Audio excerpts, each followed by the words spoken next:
여호와께로 돌아가자. 오늘 말씀 우리 함께 나눌 때 귀한 은혜의 시간이 되기를 바랍니다.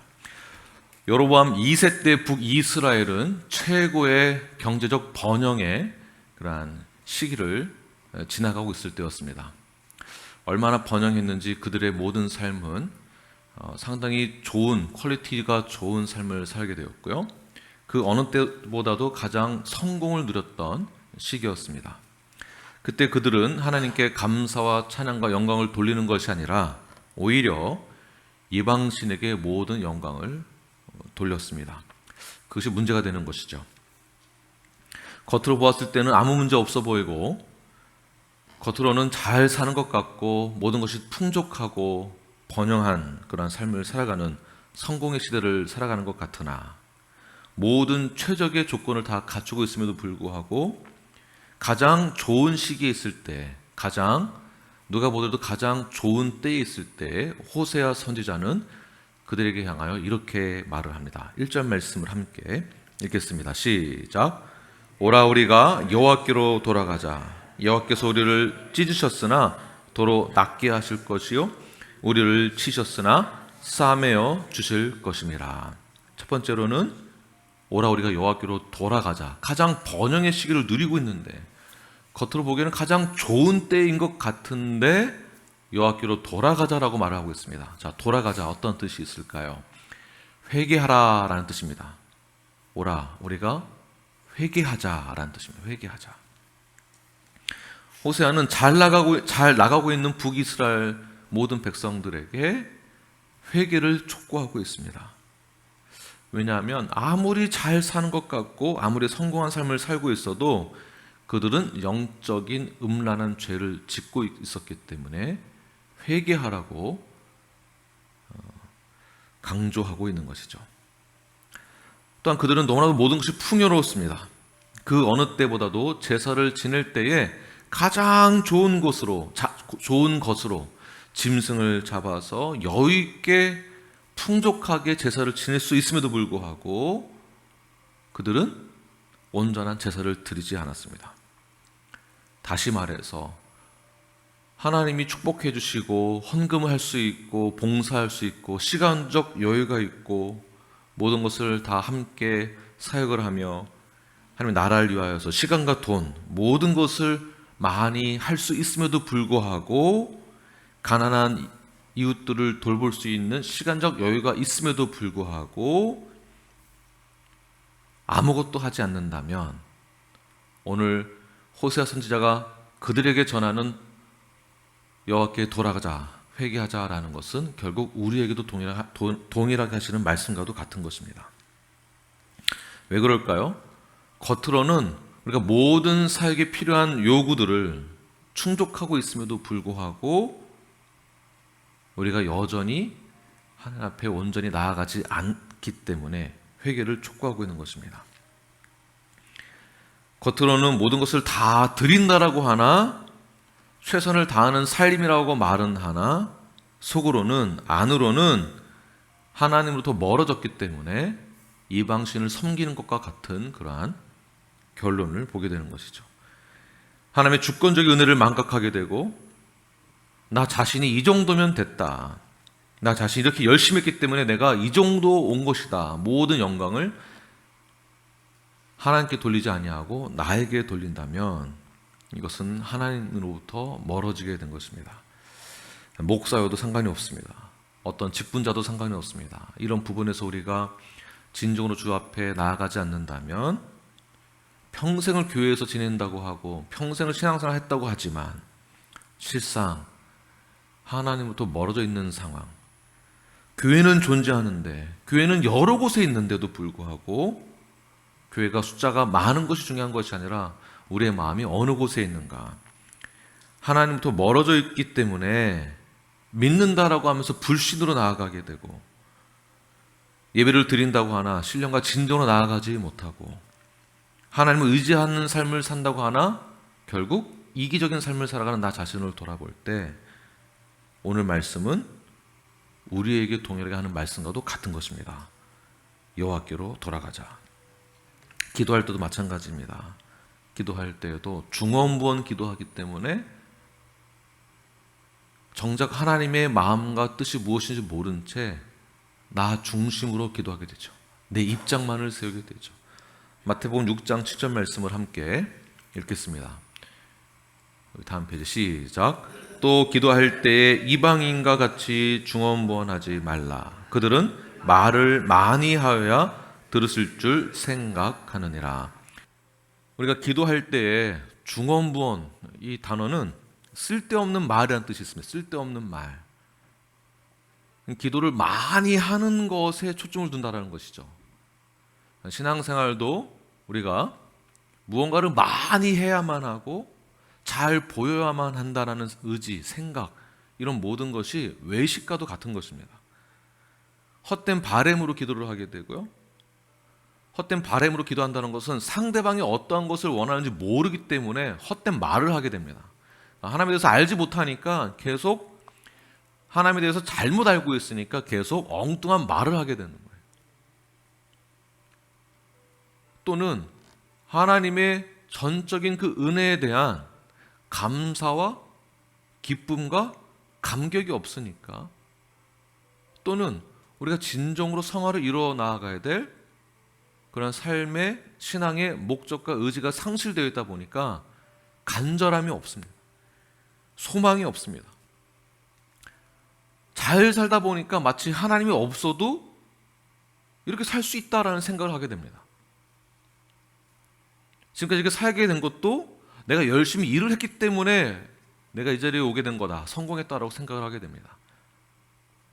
하나님 없어도 지금 잘 살지 않았는가?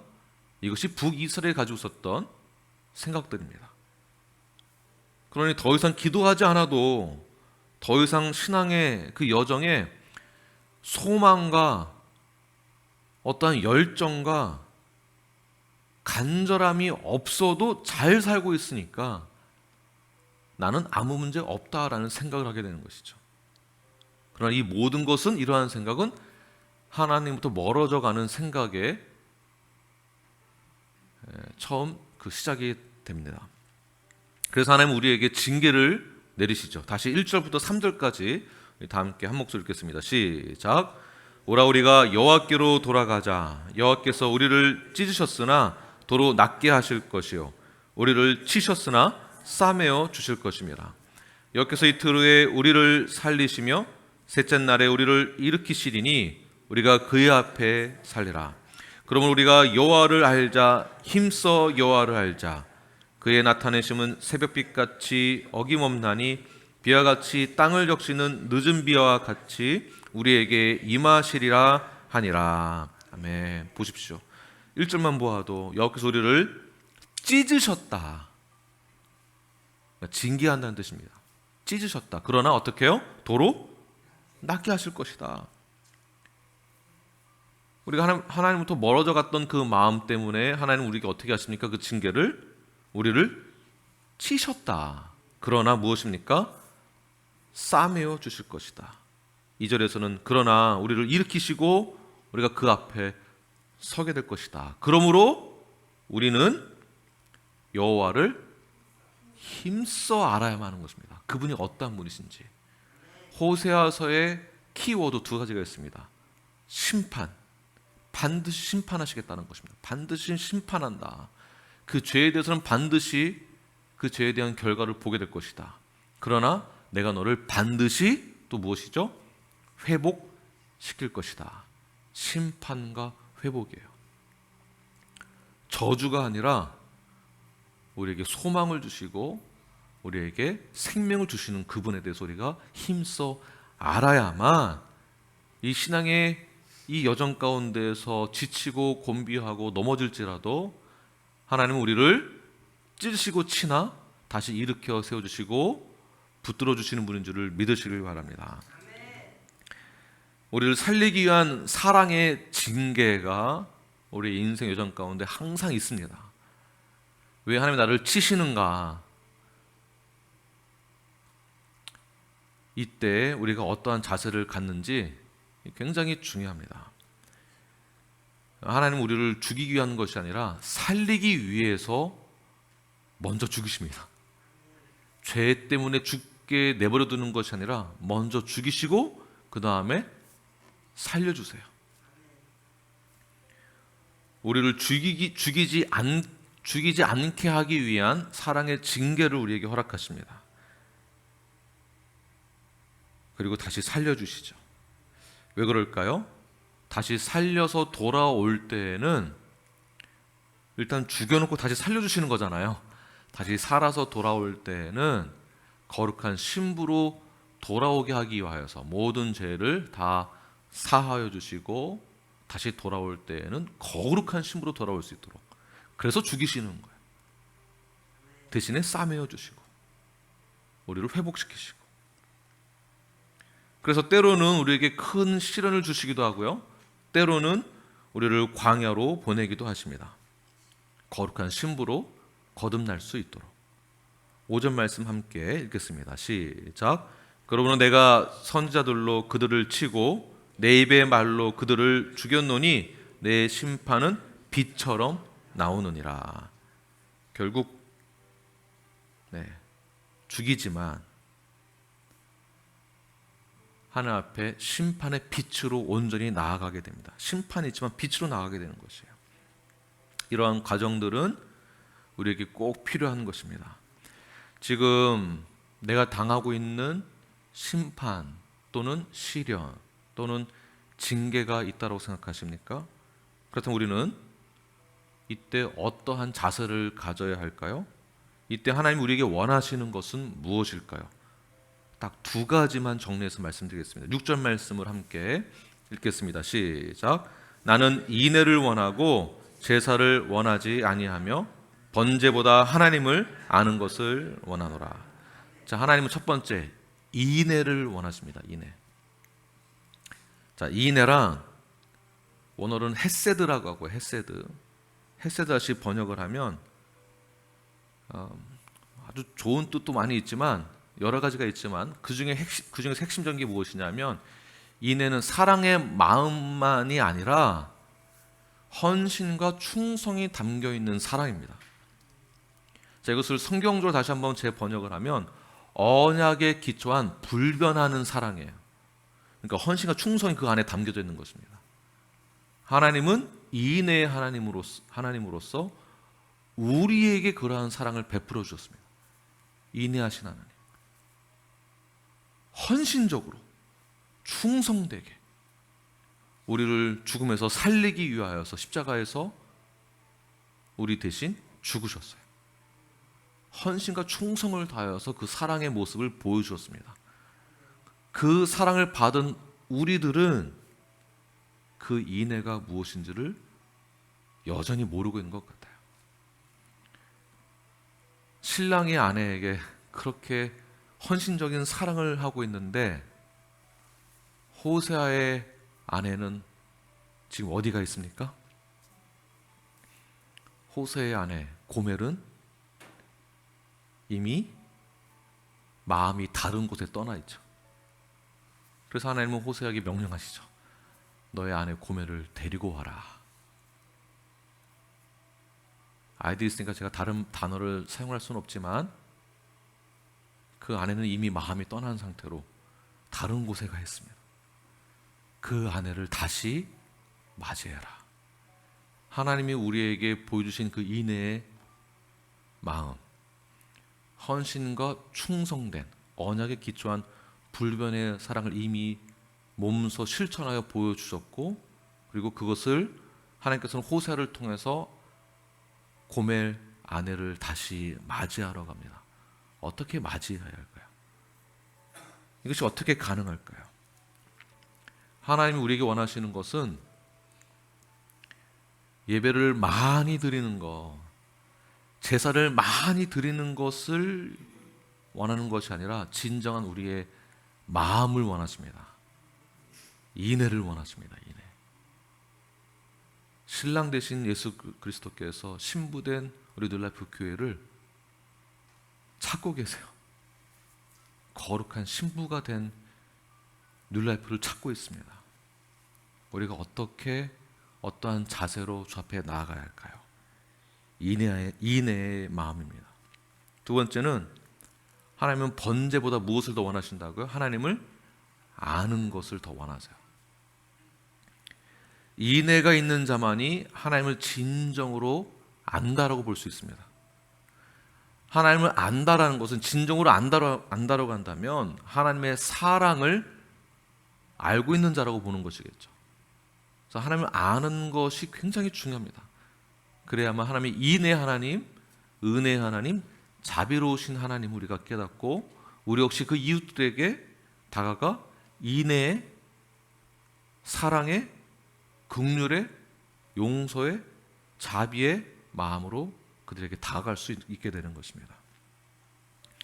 자, 오늘 말씀처럼 나는 인애를 원한다, 나는 하나님을 아는 것을 더 원한다, 제사보다 번제보다 이것을 더 원한다라고 했을 때에 특별히 나는 인애를 원하고 제사를 원치 아니한다라는 이 뜻은 제사를 드리지 말아라라는 것을 문자적으로 해석해서는 안 되겠죠. 의식적인 행위가 먼저가 아니라 무엇이 먼저라는 것이겠습니까? 정말 사랑하는 그 마음과 하나님을 알아가는 그 지식. 다시 말해서 말로만 신앙생활을 한다라고 하는 게 아니다라는 것입니다. 말로만 성도라고 하고 말로만 건강한 성도를 외치고 건강한 교회를 외치고 관념적으로만 사랑을 하고 실천을 하지 않는다면, 우리 아내들이 자주 하는 말, 자기야 나 사랑해? 계속 확인하고 싶어 하잖아요. 지금도 나 사랑해? 내가 이렇게 주름이 졌어도 나이가 들어도 여전히 날 사랑해? 그럼 쳐다도 안 보고 사랑해. 그 사랑을 누가 받겠습니까? 그 사랑을 어떠한 아내가 원하겠습니까? 하나님을 진정으로 사랑하고 하나님 앞에 예배를 드린다라고 한다면 실제로 우리에게 강한 인애가 있어야 합니다.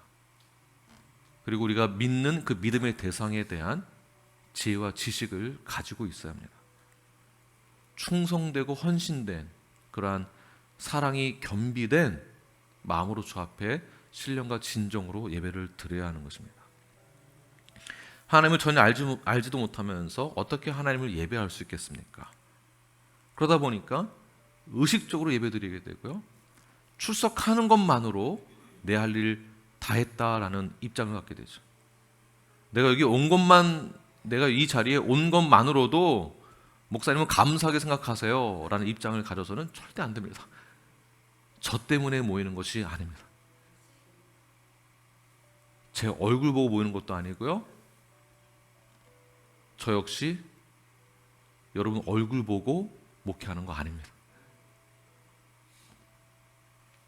어쩔 수 없는 상황 때문에 목회하는 것도 아닙니다. 어디 갈 데가 없어서 여기에 있는 것도 아닙니다. 신앙생활을 우리가 어떻게 해야만 하는가?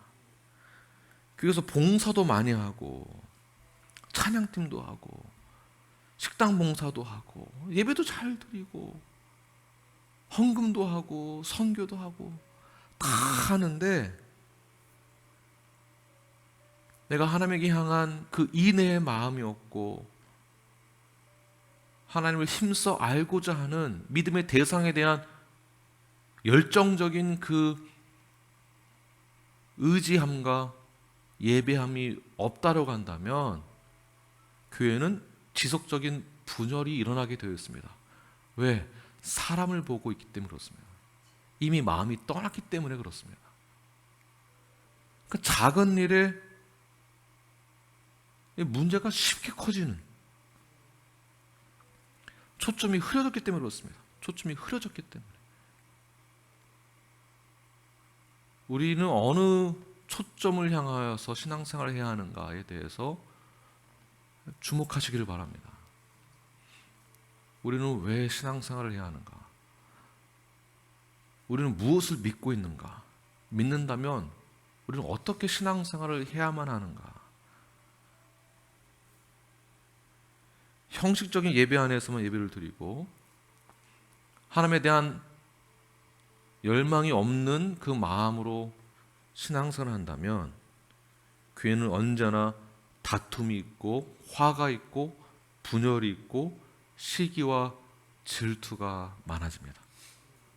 건강하지 못한 교회의 결과들입니다. 무엇이 문제일까요? 무엇이? 7절부터 11절 말씀 함께 읽겠습니다. 시작.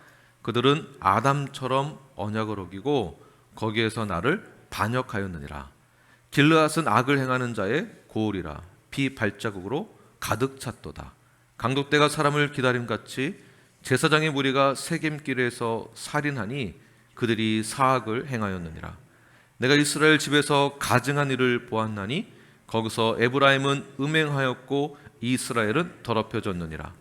또한 유다여, 내가 내 백성의 사로잡힘을 돌이킬 때에 내게도 추수할 일을 정하였느니라. 자, 무엇이 문제일까요? 열심히 한다고 하는데, 신앙생활 한다고 하는데, 선지자라고 하고 목사라고 하고 건강한 성도라고 하는데 도대체 무엇이 문제일까요? 왜 다툼과 왜 시기 질투와 미움이 가득한 정말 신뢰할 수 없는 그런 상황 가운데 빠져가는 그 이유가 무엇일까요? 7절 말씀만 보아도 그들은, 이스라엘 백성들은, 즉 믿는다라고 하는 그들은, 하나님의 자녀라고 하는 그들은 뭐라고요? 아담처럼 언약을 어겼다. 하나님은 끝까지 언약을 지키시려고 하나 누가 이 언약을 깨고 있습니까? 내가 깨고 있는 거예요. 내가. 약속을 누가 어기는가? 내가 지금 어기고 있는 거예요. 하나님 저는 열심히 하고 있는데요 라고 말은 하지만, 성도라고는 하지만 그 언약을 깼습니다. 그 언약이 무엇입니까? 언약을 깼다는 것은 반역했다라는 것인데요, 마음이 돌이켰다라는 뜻입니다. 돌이켰다. 마치 고멜처럼. 8절에서는 길르앗은 악을 행하는 자의 고울이라. 피 발자국으로 가득 찼다. 길르앗은 12지파 중에 도피성을 6개의 지역에 나눴는데 그 길르앗이 도피성 중에 하나입니다. 도피성은 살인죄를 지은 자들을 보호해 주는 곳이에요. 잠시. 죄인을 보호해 주어야 할 너희들은 그곳에서는 오히려 그 죄인들을 보호해 주는 것이 아니라 죽이고 있구나. 살인을 하고 있구나. 사악한 일을 하고 있구나라고 말하고 있습니다. 우리가 용서하고 우리가 더 자비로운 마음으로 회복을 강조하고 함께 기뻐하며 함께 한 몸을 이루어가야 하는데, 그렇게 해야 될 교회에서 어떻게 하고 있습니까? 오히려 사람을 살려야 할 그 자리에서 사람을 우리가 지금 죽이고 있는 거예요. 사람을. 이단 얘기할 것이 아닙니다. 지금 멀리 갈 곳도 없습니다. 우리가 사람을 죽이고 있는 거예요. 살려야 될 교회가 지금 교회를 말하고 있는 것입니다. 10절에서는 가증한 일을 너희들이 더 저지르고 있다. 가증한 일.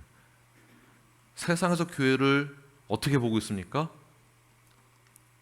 지금 7절부터 쭉 본 내용들 토대로 한다면 교회는 이러이러해야 된다라는 이미지가 그려져 있는데, 세상에서 보았을 때 그런 이미지가 아니니까 가증스럽게 보이는 거예요. 말로만 착한 척하고 말로만 이쁜 척하고 사랑이 많은 척하더니 너 꼴 좋다.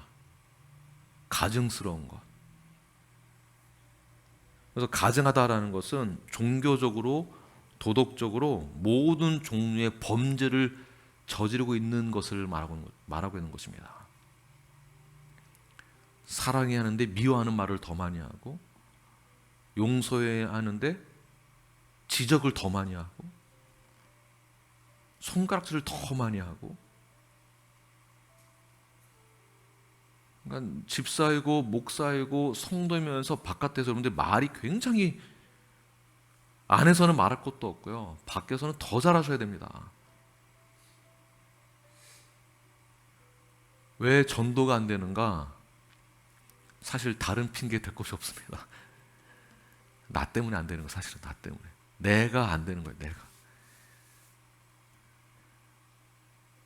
내가 본이 안 되기 때문에 내가 하는 말에 힘이 없는 것입니다. 성경이 힘이 없는 것이 아니라, 복음이 힘이 없는 것이 아니라, 예수 그리스도의 보혈의 피가 능력이 없는 것이 아니라 내 삶이 능력이 없는 것입니다. 그래서 전도가 안 되는 거예요. 10절에서도 음행했다, 문자적으로 실제 음행한 것을 말을 하며, 그리고 영적인 간음, 우상 숭배를 말하고 있습니다. 우리의 모든 시선이 하나님 이외에 다른 곳에 이미 가 있는 것이죠. 시선이 가 있는 곳에 나의 마음도 가 있습니다. 관심이 없는 거예요. 하나님의 마음이 어디에 있는지, 하나님 우리에게 무엇을 원하는지, 뉴라이프에 무엇을 원하는지 관심이 없다는 얘기입니다. 음행과 똑같다는 뜻이에요. 그래서 모든 것이 다 나 중심으로, 교회 사역의 방향도 다 나 중심으로, 나랑 맞지 않으면, 내 생각과 다르면 문제가 많다고 생각하는 거죠. 이것이 우리에게 주신 오늘 말씀입니다. 7절부터 11절의 내용만 보아도 제사장이라고 하는데, 선택받은 이스라엘이라고 하는데, 겉으로는 그럴싸한 성도라고 하는데 결국 가증한 일을 한다면 우리는 어떻게 되겠습니까? 회개의 자리로 돌아가야 하며 하나님을 알아가는 그 자리로 돌아가야 하는 것입니다. 교만함에서부터 겸손함으로, 미움에서부터 사랑으로, 가증스러운 나의 이중적인 삶에서부터 진실된 마음으로 주 앞에 온전히 나아가시는 저와 여러분이 되길 간절히 축원합니다. 우리 기도하겠습니다.